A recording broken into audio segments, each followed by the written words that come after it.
السلام علیکم students, level 7 مضمون تاریخ صفحہ نمبر 30 کا سوال نمبر 3 کریں گے۔ دیے گئے سوالات کے جوابات ایک لفظ میں لکھیں۔ اس میں ہمارے ایسے لوز ہیں کہ طالب علم اس قابل ہو جائیں گے کہ وہ جانشین کی جنگ اور بہادر شاہ اول کی تخت نشینی سے متعلق جان سکیں گے۔ سوال نمبر 1، بہادر شاہ کا اصل نام کیا تھا؟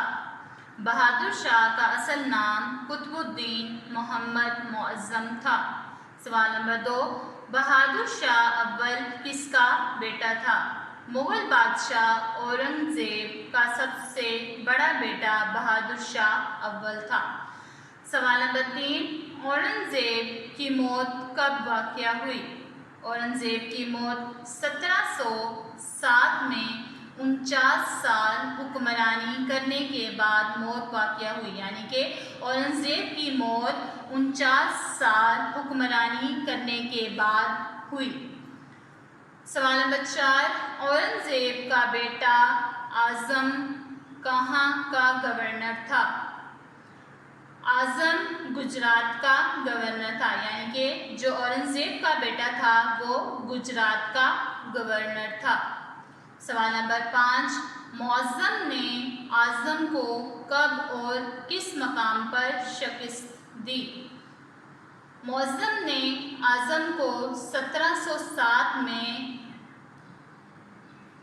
ججن کے مقام پر شکست دی، یعنی کہ معظم اور اعظم کے درمیان جو لڑائی ہوئی تھی 1707 میں ججن کے مقام پر معظم نے اعظم کو شکست دی۔ سوال نمبر 4، دیے گئے سوالات کے جوابات تحریر کریں۔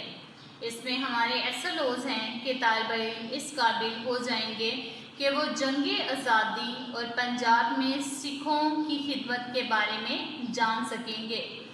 سوال نمبر 1، جنگ آزادی کی کوئی سی 3 وجوہات بیان کریں، یعنی کہ آپ نے 3 ریزنز بتانی ہیں کہ جس کی وجہ سے جنگ آزادی لڑی گئی۔ نمبر 1، مغل بادشاہوں کے ساتھ برے سلوک نے لوگوں کے دلوں میں غم و غصہ پیدا کر دیا تھا، جس کی وجہ سے جنگ آزادی کی ضرورت پیش آئی، یعنی کہ مغل بادشاہوں کے ساتھ برا سلوک لوگوں کے دلوں میں غم و غصہ پیدا کر دیا تھا، جس کی وجہ سے جنگ آزادی کی ضرورت پیش آئی۔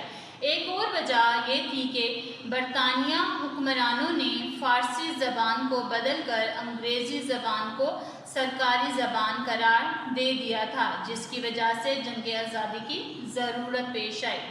نمبر 2، مذہبی وجوہات کی بنا پر جنگی آزادی لڑی گئی، یعنی کہ مختلف مذاہب کے لوگوں کو روکا جاتا تھا اپنی مذہبی رسومات ادا کرنے کے لیے، جس کی وجہ سے جنگ آزادی لڑی گئی۔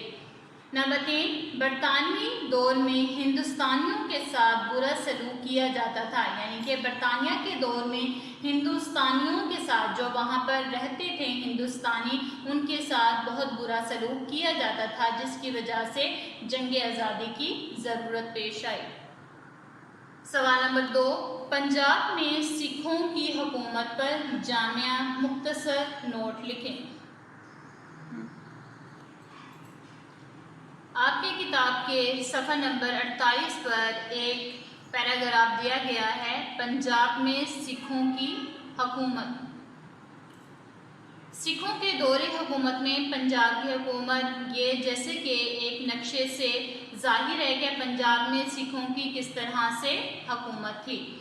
سکھوں کی حکومت یا پنجاب حکومت برِ صغیر کی ایک اہم طاقت تھی، جس کی بنیاد مہاراجہ رنجیت سنگھ نے رکھی تھی۔ مہاراجہ رنجیت سنگھ نے 1700 قبضہ کر کے ایک سیکولر ریاست کی بنیاد ڈالی۔ پنجاب یا سکھ حکومت دریائے خیبر سے لے کر تبت تک اور مٹھن کوٹ سے لے کر کشمیر تک پھیلی ہوئی تھی، جیسے کہ یہاں پر نقشے سے ظاہر ہے۔